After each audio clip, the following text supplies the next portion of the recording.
नमस्कार, नक्षत्र दुनिया चैनल में आप सभी का हार्दिक स्वागत है। मित्रों, आज की वीडियो में हम बात करेंगे त्रिक भावों में चंद्रमा किस प्रकार के फल देते हैं, यानी कुंडली के 6वें, 8वें और 12वें भाव में यदि चंद्रमा बैठ जाएं तब इनके फल किस प्रकार के मिल सकते हैं, इनके दृष्टियों के क्या फल होंगे, इन पर भी चर्चा अब आज के वीडियो में हम करने वाले हैं।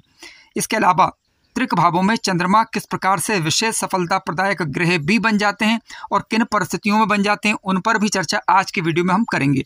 यदि आप चैनल पर नए हैं तो चैनल को सब्सक्राइब अवश्य करें, वीडियो ज्ञानवर्धक लगे तो लाइक भी करें। आइए शुरू करते हैं। मित्रों, आइए सबसे पहले हम बात करेंगे कि चंद्रमा यदि छठे भाव के अंदर बैठ जाए तो किस प्रकार के फल मिल सकते हैं।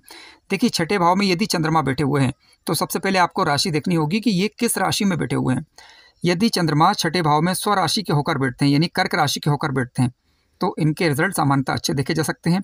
इसके अलावा ये वृषभ राशि के होकर बैठे हुए हैं तब भी कुंडली के छठे भाव में अच्छा फल देंगे। यदि ये सिंह राशि के होकर बैठे हुए हैं तो ये मित्र राशि के माने जाएंगे, अच्छा फल देंगे। इसके अलावा धनु राशि या फिर मीन राशि, जो कि गुरु की राशियाँ होती हैं, इनमें भी अच्छा फल देंगे। इसके अलावा मेष राशि में भी सामान्यतः चंद्रमा के अच्छे फल दिखाई देते हैं यदि छठे भाव के अंदर ये बैठे हुए हैं। लेकिन एक बात का आपको ध्यान रखना होगा कि चंद्रमा पीड़ित नहीं हो रहे हों, यानी चंद्रमा पर राहु की दृष्टि या शनि की दृष्टि या केतु की दृष्टि न हो, अथवा किसी नीच राशि के ग्रह की दृष्टि नहीं होना चाहिए। गुरु इत्यादि जैसे शुभ ग्रहों के द्वारा दृष्टि या युद्ध हो सकते हैं। तो कहने का तात्पर्य पाप प्रभाव में ना हो, स्वराशि, मित्र राशि, उच्च राशि के होकर बैठे हुए होते हैं चंद्रमा छठे भाव के अंदर, तो अच्छे फल मिल सकते हैं। हालांकि फल इस बात पर भी निर्भर करेगा कि चंद्रमा कुंडली के अंदर किस भाव के स्वामी बन रहे हैं। लेकिन आज के वीडियो में क्योंकि हम छठे, 8वें या 12वें भाव में चंद्रमा के फलों पर चर्चा कर रहे हैं, तो उसी बात को ध्यान में रखते हुए आगे विचार करने वाले हैं। इसके अलावा चंद्रमा मान लीजिए कि कुंडली के छठे भाव के अंदर तो बैठे हुए हैं, लेकिन किस प्रकार के, नीच राशि के होकर। जैसे कि चंद्रमा की नीच राशि की बात करें तो वृश्चिक राशि चंद्रमा की नीच राशि होती है। इस राशि में चंद्रमा यदि बैठते हैं तो अपना अच्छा फल नहीं दे पाते, या फिर कह सकते हैं कि इनके शुभ प्रभाव में कमी आ जाती है। हालांकि चंद्रमा की यदि नीचता भंग हो जाए तो ऐसी परिस्थिति में अशुभता में निसंदेह रूप से कमी आती है। यदि चंद्रमा नीच के हो रहे हैं तो आप देखिए कि इन पर किसी शुभ ग्रह का प्रभाव है या नहीं।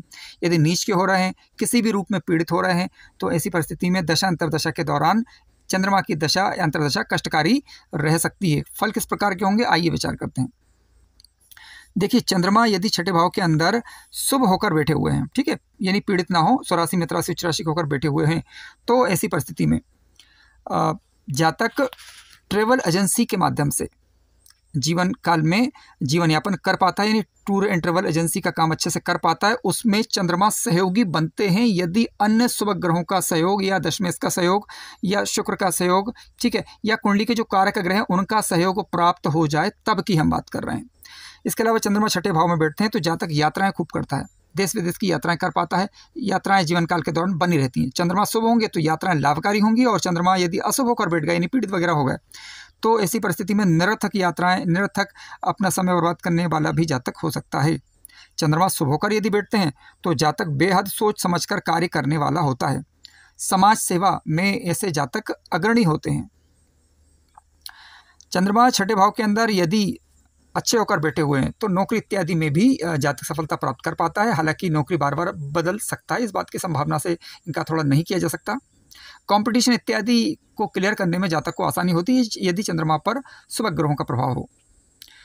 इसके अलावा लग्न लग्नेश मजबूत होना चाहिए हालांकि, लेकिन चंद्रमा का रहा सवाल तो चंद्रमा यहाँ पर बैठकर जातक को कहीं ना कहीं कॉम्पिटेटिव एग्जाम इत्यादि में सफलता प्रदायक ग्रह बन जाते हैं यदि ये चंद्रमा शुभ हो और शुभ ग्रहों के प्रभाव में हो तब। जातक समाज के अलावा अपने माता पिता का भी सम्मान करने वाला होगा। हालांकि जीवन काल के दौरान खर्च इत्यादि मात्रा में बने रहेंगे। अब मान लीजिए कि चंद्रमा कुंडली के छठे भाव के अंदर तो बैठ जाए, लेकिन नीच राशि के होकर बैठ गए, या पीड़ित हो गए, ठीक है, या शत्रु राशि के होकर बैठ गए, जिसके कारण वह शुभ प्रभाव ना दे पाए, तो ऐसी स्थिति में नौकरी में बार बार बदलाव होना, मानसिक तनाव बने रहना, विचारों में उतार चढ़ाव की स्थिति बने रहना, माता पिता वाला जो घर है वहाँ पर कहीं ना कहीं थोड़ी बहुत समस्या हो, इस बात की तरफ ही इशारा करता है। माता के सुख में कमी, नेत्र इत्यादि रोग से जातक पीड़ित हो, तो इस प्रकार की स्थितियां देखने को मिलती हैं। विचारों में उतार चढ़ाव बना रह सकता है, जरा सी बात पर चिढ़ जाना, परेशान हो जाना, इस प्रकार की संभावना बनती है। हालांकि अब इसके कुछ प्रभाव इस बात पर भी निर्भर करेंगे कि चंद्रमा आपकी कुंडली में किस भाव के कारक ग्रह बन रहे हैं। यदि चंद्रमा किसी शुभ भाव के कारक ग्रह बन रहे हैं और छठे भाव के अंदर आ गए हैं, नीच राशि, शत्रु राशि होकर ये पीड़ित हो गए हैं, तो उस भाव से संबंधित कार्यों में भी कमी आती है। उदाहरण स्वरूप मान लीजिए कि चंद्रमा आपकी कुंडली में भाग्य भाव के स्वामी बन रहे हैं और अष्टम भाव के अंदर, छठे भाव के अंदर आकर बैठ गए हैं, तो ऐसी परिस्थिति में भाग्य का लाभ लेने में जातक को दिक्कतों का सामना करना पड़ सकता है। ठीक है, लेकिन मान लीजिए कि ये भाग्य भाव के स्वामी होकर छठे भाव के अंदर बैठ गए हैं, लेकिन शुभ राशि में बैठे हुए हैं, यानी स्वराशि, मित्र राशि, उच्च राशि होकर बैठे हुए हैं, तो ऐसी परिस्थिति में ये बताता है कि दूरस्थ स्थानों में जातक अपने भाग्य का निर्माण कर पाता है, क्योंकि चंद्रमा जब सप्तम में बैठेंगे, छठे भाव के अंदर बैठेंगे, तो अपनी 7वीं दृष्टि से 12वें घर को देखेंगे। तो 12वें घर को देखने के कारण यदि इनकी मित्र दृष्टि जा रही है तो वहाँ पर ये लाभ दिलवा देगी। यदि मान लीजिए शत्रु दृष्टि या नीच राशि की दृष्टि जा रही है, ये चंद्रमा पीड़ित हो रहे हैं, तो दूरस्थ स्थानों में जातक अपना भाग्य खराब भी कर सकता है। इस बात की संभावना से भी इनकार नहीं किया जा सकता। मित्रों, आइए अब बात करते हैं कि चंद्रमा यदि कुंडली के अष्टम भाव में बैठ जाए तो किस प्रकार के फल मिल सकते हैं।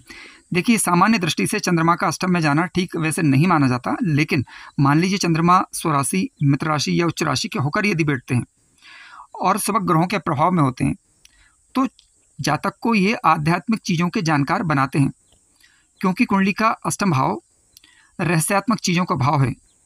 कुछ बुरी चीज़ों का भाव भी है तो कुछ अच्छी चीज़ों का भाव भी है। अच्छी चीज़ें जैसे कि आयु को विचार में यहाँ से करते हैं तो जातक को ये दीर्घायु बनाते हैं। यदि ये शुभ बुध के साथ या गुरु के साथ बैठ जाएं और कुंडली में ये दोनों ग्रह कारक हों, तो ऐसी परिस्थिति में जातक को दीर्घायु बनाने का काम भी करते हैं, आकस्मिक धन लाभ भी काम करवाते हैं।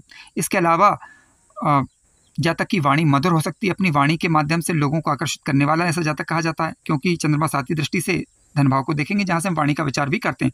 हालांकि जब कभी वाणी की बात चल रही हो तो धनेश की स्थिति और बुध की स्थिति अवश्य चेक करें।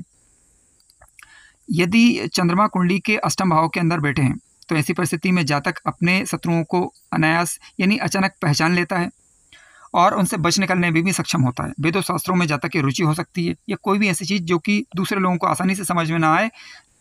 यदि यहाँ पर चंद्रमा स्वराशि, मित्र राशि, उच्च राशि के होकर शुभ ग्रहों से दृष्टि या युक्त होकर बैठे हैं तो ऐसे जातक को आसानी से ये चीज़ें समझ में आ जाती हैं। अब देखिए, चंद्रमा यदि अष्टम में बैठ जाएं लेकिन नीच राशि के होकर बैठ जाएं, या चंद्रमा पापक ग्रहों के द्वारा घिर जाएं, यानी कह सकते हैं कि सप्तम में और नवें भाव के अंदर पापक ग्रह बैठ जाएं और चंद्रमा अष्टम में हो लेकिन नीच राशि के हो, शत्रु राशि के हो, पीड़ित हो रहा हो, तो दशा अंतरदशा फिर चंद्रमा की कष्टकारी रह सकती है। कोई ना कोई दिक्कत, परेशानियों की ये सूचना देता है। तो अतः सावधानी बरतनी चाहिए। चंद्रमा यदि पीड़ित हो रहे हैं तो भगवान शिव का किसी भी रूप में पूजन करें, ओम नमः शिवाय का जप करें, ध्यान करें, यानी कोई भी ऐसे जतन करें जिससे कि चंद्रमा मजबूत हो, ताकि नकारात्मक प्रभाव से बचा जा सके। चंद्रमा नीच राशि, शत्रु राशि होकर बैठते हैं, यहाँ पर पीड़ित हो रहे हैं, तो ऐसी परिस्थिति में पैसे बचाने में जातक को दिक्कत हो सकती है। स्वभाव थोड़ा सा चिड़चिड़ा हो सकता है, बिना सोचे समझे बात करने वाला व्यक्ति हो सकता है। ठीक, इस बात की संभावना थोड़ी बहुत बनती है, लेकिन उपाय करने से काफ़ी हद तक नकारात्मक प्रभावों में कमी लाई जा सकती है। मित्रों, आइए अब बात करते हैं कि चंद्रमा यदि 12वें घर में बैठ जाएं तो किस प्रकार के फल मिल सकते हैं। देखिए, कुंडली के 12वें भाव में चंद्रमा यदि बैठते हैं स्वक्षेत्री, मित्र क्षेत्री या उच्च राशि के होकर कारक ग्रह बनकर, तो ऐसी परिस्थिति में जातक विदेशों से भी धन कमा पाता है, दूरस्थ स्थानों से भी जातक धन का आगमन कर सकता है, ट्रेवल एजेंसी के माध्यम से यदि अन्य ग्रहों का सपोर्ट हो तब। इसके अलावा यात्राओं के माध्यम से भी, किसी भी प्रकार की यात्राएं हो सकती हैं जातक की, तो यात्राओं के माध्यम से भी जातक धन का अर्जन कर पाता है। 12वें घर में यदि चंद्रमा बैठे तो कानून इत्यादि के क्षेत्र में, इसके अलावा अस्पताल इत्यादि के क्षेत्रों में भी जातक को सफलता प्रदान करते हैं, बशर्ते अन्य ग्रहों का सपोर्ट होना चाहिए। 12वें घर में यदि चंद्रमा स्वक्षेत्री, मित्र क्षेत्री, उच्च राशि होकर बैठे हुए हैं, शुभ ग्रहों से दृष्टि या युत हो, तो ऐसी परिस्थिति में जातक दूरस्थ स्थानों में, विशेष रूप से विदेश में सफलता प्रदायक ग्रही बन जाते हैं और धन लाभ भी ये कराते हैं। चंद्रमा यदि 12वें घर में बैठे हैं लेकिन नीच राशि, शत्रु राशि होकर बैठ जाएं, पीड़ित हो जाएं, शनि के द्वारा दृष्टि या युत हो जाएं, या फिर राहु के द्वारा या केतु के द्वारा दृष्टि या युत हो जाएं, तो ऐसी परिस्थिति में जातक एकांत प्रिय हो सकता है, मानसिक चिंताएं बनी रह सकती हैं, रोग ऋण शत्रु से परेशान जातक रह सकता है। ठीक है, तो कहने का तात्पर्य है कि पापक ग्रहों का इनकी दृष्टियों का पड़ना या युत होना चंद्रमा का उनसे ठीक नहीं कहा जा सकता। यदि चंद्रमा जिस भाव के कारक ग्रह बनते हैं, मान लीजिए कि चंद्रमा कुंडली के सप्तम भाव के कारक ग्रह बन रहा है, ठीक है, 4 राशि मान लीजिए कुंडली के सप्तम भाव में आ रही है, तो दाम्पत्य जीवन से संबंधित दिक्कतें, परेशानी देखने को मिल सकती हैं। उसी प्रकार से मान लीजिए चंद्रमा भाग्य भाव के स्वामी ग्रह बन रहे हैं। अब भाग्य भाव के स्वामी ग्रह बनकर 12वें घर में यदि चले गए, तो यदि स्वक्षेत्री, मित्र क्षेत्री होकर जा रहे हैं तब तो ठीक, अन्यथा दूरस्थ स्थानों में जातक का भाग्य खराब हो, इस प्रकार की संभावना बनती है। लेकिन मान लीजिए वहाँ पर 12th हाउस में बैठे हुए हैं भाग्य भाव के स्वामी बनकर, तो इसका मतलब ये है कि दूरस्थ स्थानों में या विदेश में जातक का भाग्योदय हो, इस बात की संभावना को भी ये बताता है। तो ये परिस्थितियों पर निर्भर करेगा कि किन घर के ये कारक ग्रह बन रहे हैं और किन राशियों में बैठे हुए हैं। इसके अलावा लग्न भी मैटर करेगी और साथ साथ किन ग्रहों का दृष्टि प्रभाव पड़ रहा है ये भी आपको देख लेना चाहिए। मित्रों, कार्यक्रम ज्ञानवर्धक लगा हो तो लाइक करें, चैनल पर नए हो तो सब्सक्राइब भी करें। धन्यवाद।